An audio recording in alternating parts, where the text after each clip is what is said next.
चलिए सभी लोगों को ग्लोबल ऑनलाइन क्लास पर स्वागत है। तो देखिए आज हम लोग सोशल साइंस के सिलेबस के बारे में बात करें। देखिए सोशल साइंस में आपको 5 बुक पढ़ना रहता है।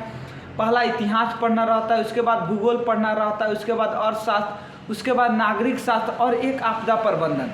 देखिए अगर सारा के मिला दीजिएगा तो समझिए बहुत बड़ा एक चैप्टर बन जाता है, बहुत बड़ा का एक सोशल साइंस का आपका सिलेबस बन जाता है। तो उतना तो हम लोग नहीं कर पाएंगे क्योंकि यहाँ से आपको मात्र 40 से 45 दिन का समय बचा है। तो 40 से 45 दिन में एक हम लोग लिमिटेड चीज़ को पढ़ेंगे, एक सेलेक्टेड चीज़ को पढ़ेंगे। तो यहाँ पर हर आपको सब्जेक्ट में कम से कम 2 से 3 चैप्टर जरूर हम बताएंगे। अगर उसको कर लेते हैं तो समझिए आपका काम हो जाएगा। तो आइए को क्या क्या चीज़ है उसको थोड़ा सा हम लोग देखेंगे। पहला बात में हम लोग इतिहास का बात करेंगे। इतिहास में हम लोग 2 चैप्टर पढ़ना है। पहला भारत में राष्ट्रवाद पढ़ना है और दूसरा समाजवाद एवं साम्यवाद पढ़ना है। अगर भारत में राष्ट्रवाद पढ़िएगा वहाँ से 15 नंबर का क्वेश्चन आता है। दूसरा है समाजवाद एवं साम्यवाद, अगर इसको पढ़िएगा तो 7 से 10 नंबर का। अगर ये दोनों चैप्टर पढ़ लेते हैं तो आपका इतिहास का काम निकल जाएगा। उसके बाद आता है भूगोल यानी ज्योग्राफी। ज्योग्राफी में भी 2 चैप्टर बताएंगे। पहला है आपका संसाधन। अगर संसाधन पढ़िएगा तो यहाँ से आपको 20 नंबर का क्वेश्चन पूछ रहा है। दूसरा है आपका कृषि। कृषि में से आपको 7 से 9 नंबर का क्वेश्चन पूछ रहा है। अगर ये दोनों चैप्टर कर लेते हैं भूगोल में तो समझिए आपका काम हो जाएगा। तीसरा में आता है अर्थशास्त्र। अर्थशास्त्र में हमारी वित्तीय संस्था, जो पहला चैप्टर बता रहे हैं हमारी वित्तीय संस्था, अगर इसको कर लेते हैं तो 10 नंबर। उसके बाद दूसरे में आता है राज्य एवं राष्ट्र किया है। अगर इसको कर लेते हैं तो यहाँ से भी 10 नंबर। तो चलिए यहाँ से अर्थशास्त्र का भी काम हो जाएगा। उसके बाद चौथा में आता है नागरिक शास्त्र, जिसे आप लोग सिविक्स बोलते हैं इंग्लिश में। उसमें पहला चैप्टर आपको सत्ता में साझेदारी है, यहाँ से 13 नंबर का क्वेश्चन आता है।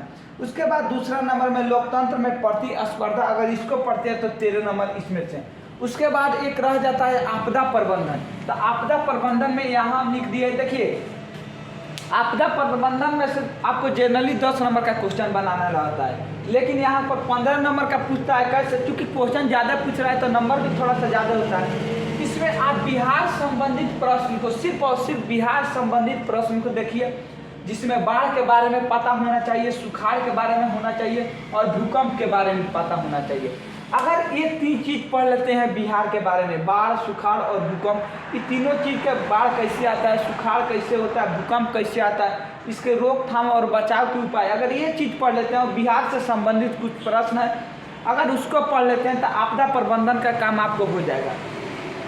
देखिए टोटल आपको सोशल साइंस में 100 नंबर का पूछता है। 100 नंबर में 20 नंबर आपका प्रैक्टिकल रहता है, 80 नंबर थ्योरी रहता है जो सेंटर पर जाके एग्जाम देना होता है। 20 नंबर प्रैक्टिकल आपके होम सेंटर यानी जहां आपका नाम होगा जिस स्कूल में उसमें कराया जाता है।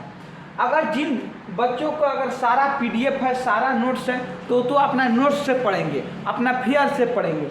अगर जिनके पास फेयर नहीं है, नोट्स नहीं है, वो इस नंबर पर PDF कीजिए, मैसेज कीजिए, उधर से मैसेज कीजिएगा, आपको ग्रुप में जोड़ दिया जाएगा और ग्रुप के माध्यम से इसका सबका सब PDF मिल जाएगा। देखिए ऐसा ही हम लोग हर एक चैप्टर में बताए, हर एक सब्जेक्ट में बताए हैं। जैसे मैथ में है उसमें भी 5-7 चैप्टर बताए हैं, साइंस में है उसमें भी 5-6 चैप्टर बताए हैं, यहाँ पर आपदा प्रबंधन है इसमें भी बता रहे हैं। उसके बाद एक बच जाता है हिंदी और संस्कृत। हिंदी और संस्कृत को नेक्स्ट वीडियो में हम लोग ज़रूर करेंगे।